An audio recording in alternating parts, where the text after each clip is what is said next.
One night after dinner, my husband shut his laptop with a sharp click that echoed through our kitchen.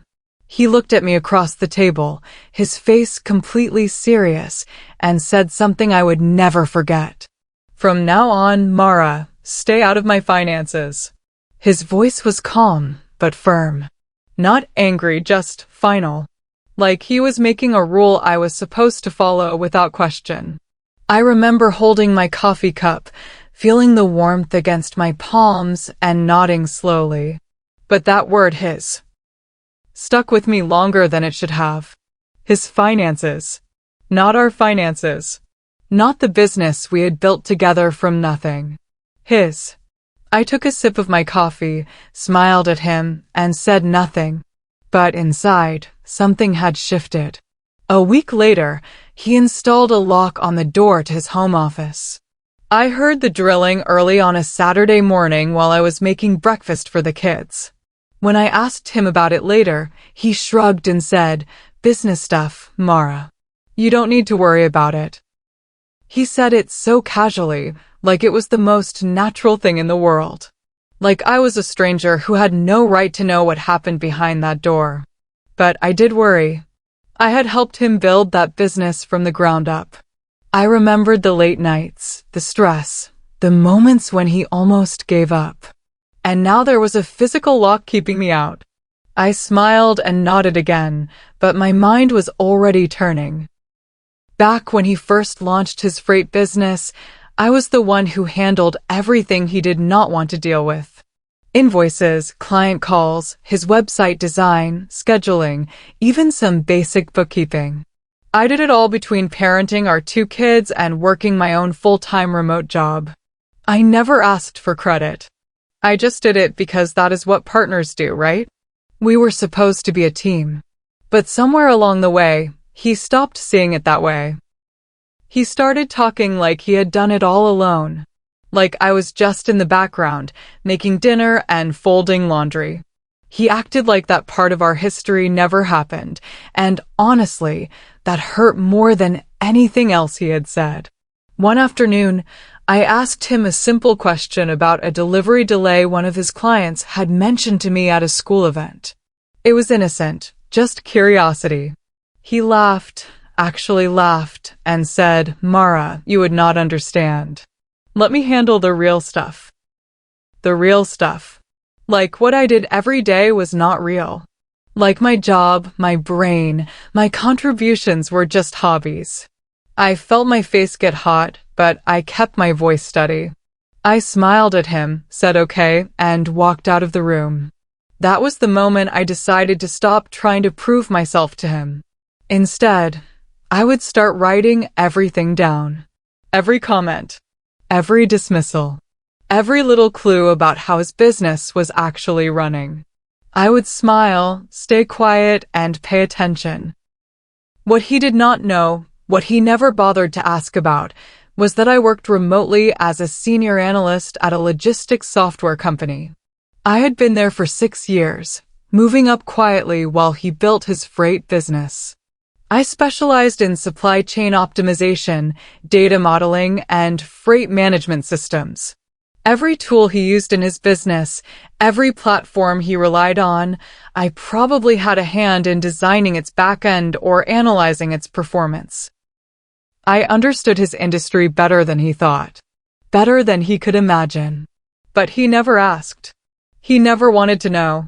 So I let him think I was just his wife who worked some little tech job from home.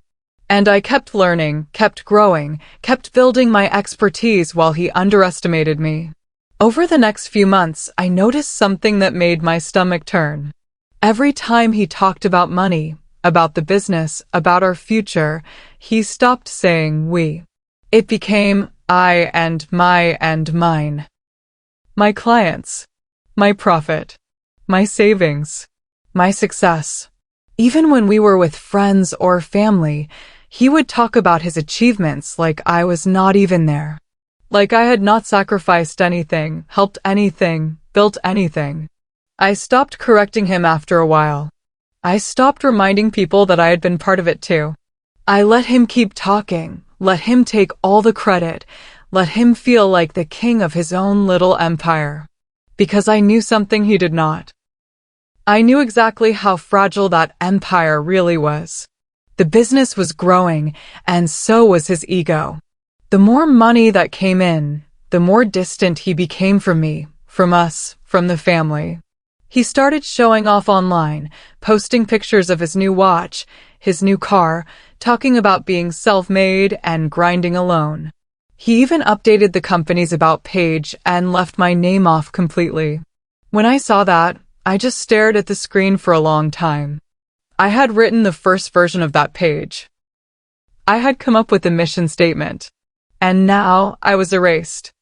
I thought about saying something, confronting him, demanding credit. But I did not. Instead, I bookmarked the page, took a screenshot, and saved it in a folder on my computer. Evidence. Not for a fight. Just for later. Around that same time, I had been working on a side project.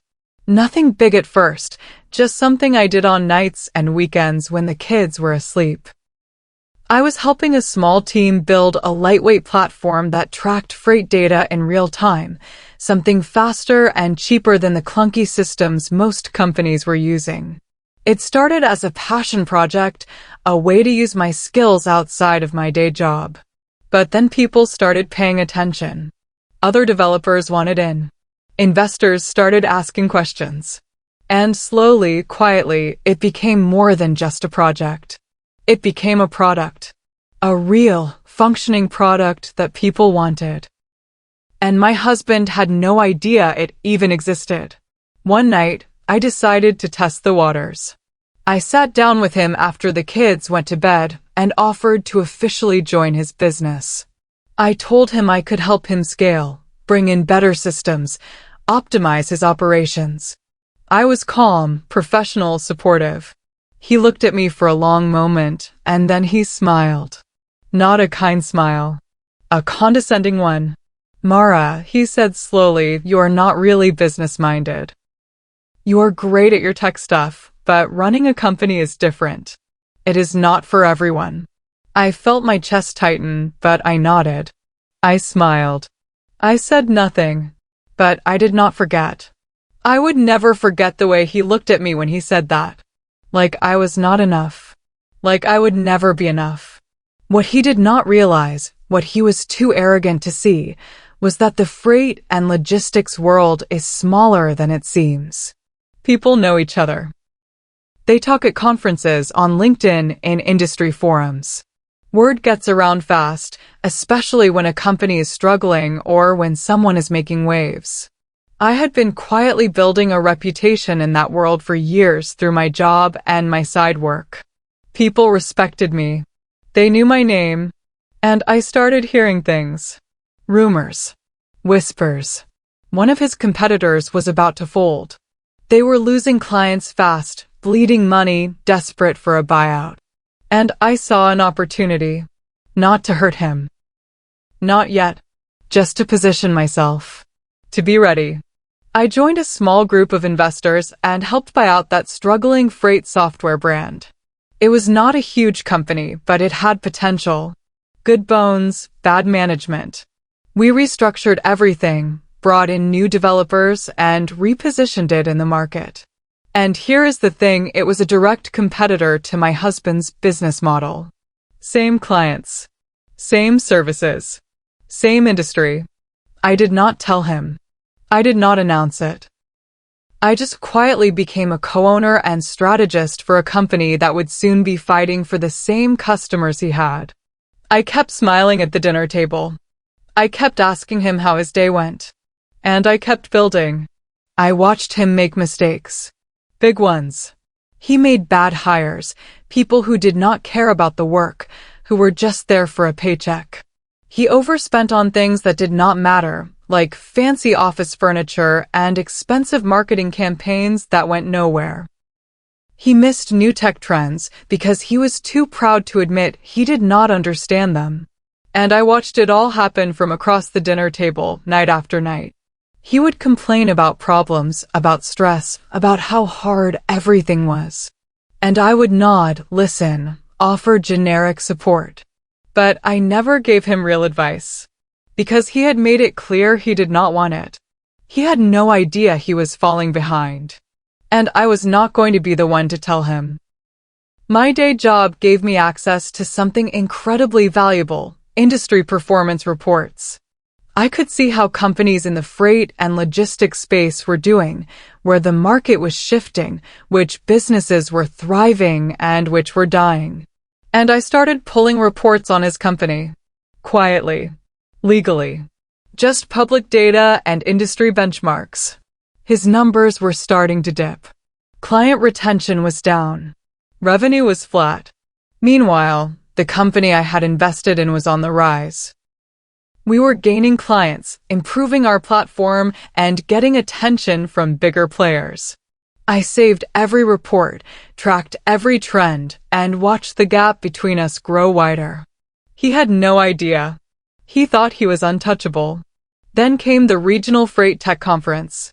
It was a big deal in our industry, and I had been asked to speak on a panel about supply chain innovation. I did not tell him I was going. I did not think he would care. He had stopped asking about my work months ago. So I flew out, gave my talk, and it went better than I expected. People wanted to connect, to collaborate, to learn more about what I was building. I felt alive up there. Confident. Seen. And then, halfway through the day, his friends saw me. Took a picture. Sent it to him. I found out later that my husband stared at that picture for a long time, confused about why I was on a stage at a conference he thought was too advanced for me. When he got home that night, he brought it up. "Heard you gave some kind of talk today," he said, trying to sound casual. "That is cute." Cute. Like I was a kid who had done a school project. I smiled and said thank you, poured him a glass of water, and changed the subject. But the next morning, I sent a follow-up proposal to a potential client I had met at the conference. A client who happened to be one of his vendors. A big one. Someone who supplied materials his entire operation depended on. I did not steal them. I just offered them something better. Faster software. Better data. Lower costs. And they listened. 2 weeks later, they signed with us. He came home furious one evening, slamming his keys on the counter. His business line of credit had been frozen for review. The bank wanted updated financials, clean books, proof of consistent revenue. He was panicking, pacing around the kitchen, talking to himself. I asked what happened, and he snapped at me, said it was nothing I would understand. So I dropped it. But I knew why it had happened. His books were not clean enough to pass the new underwriting standards. He had been sloppy, overconfident, assuming the money would keep flowing. The bank saw the dip in performance, the inconsistencies, and they pulled back. Meanwhile, my company had just secured a credit line with no issues. Clean books. Steady growth. Everything he was not. That is when the silent takeover really began. Our company started taking on clients he once had. Not all at once. Just one by one, slowly, strategically.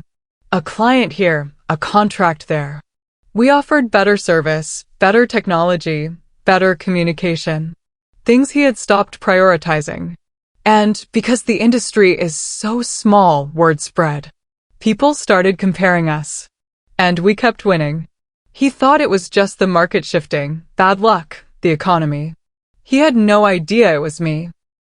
That the woman he had locked out of his office, the woman he said was not business-minded, was the one taking everything he thought he had built.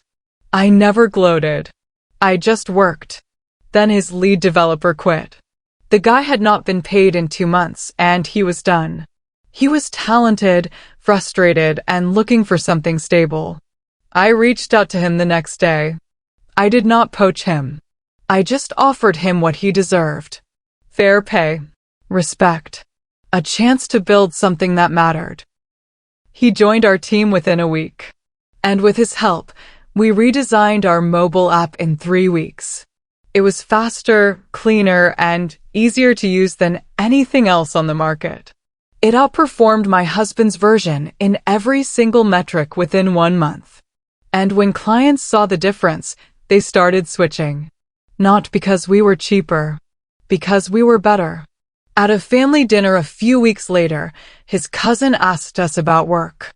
You two are in the same industry, right? That must be fun. My husband laughed and said, she does little tech stuff. I run an actual freight business. Little tech stuff. I looked at him across the table, and for the first time in months, I did not smile. I just said, little tech stuff. Interesting. My tone was calm, but everyone heard it. His mom changed the subject quickly, but I saw his face shift. He knew something was off. He just did not know what. And honestly, I was tired of pretending. Tired of being small. Tired of being dismissed. The smile was starting to crack. That night, he finally Googled my name. I do not know what made him do it. Maybe curiosity. Maybe fear. But he sat at his desk and typed my name into the search bar. And he saw everything. The articles. The LinkedIn profile. The press releases. The team photos with me front and center. The awards.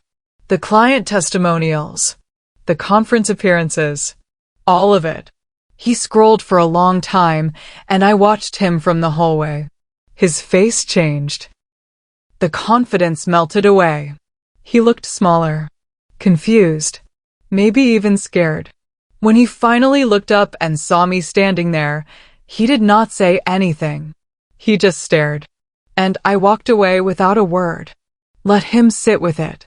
2 weeks later, he came into the kitchen while I was making coffee. He looked tired, defeated. Mara, he said quietly, we are in trouble. The business. I need help. Can you look at some things for me?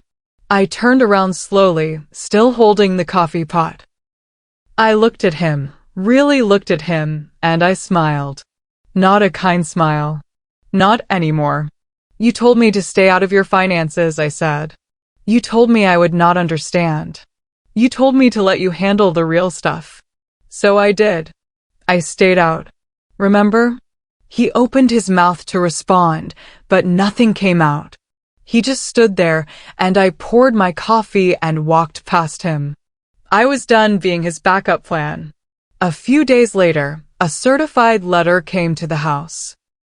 He opened it at the kitchen table while I was chopping vegetables for dinner. I watched his hands start to shake. It was from his biggest vendor, the one I had met at the conference. They were terminating their contract with him and moving to a new supplier. Us. He read the letter twice, then looked up at me. His voice was barely a whisper. Mara, did you do this? I did not stop chopping. I just kept my eyes on the cutting board and said, I built something better. That is all. He sat there in silence for a long time. I think that was the moment he finally understood. I was not his assistant. I was his competition. And I was winning. He asked to see proof. He wanted to know how deep this went, how much I had really built. So I handed him a folder. Inside were contract copies, purchase agreements, partnership documents, investor statements, client testimonials. My name was on all of it. Every single page. Co-founder. Lead strategist. Primary stakeholder. He flipped through it slowly, his face going pale. How long? He asked. How long have you been doing this? I sat down across from him and folded my hands.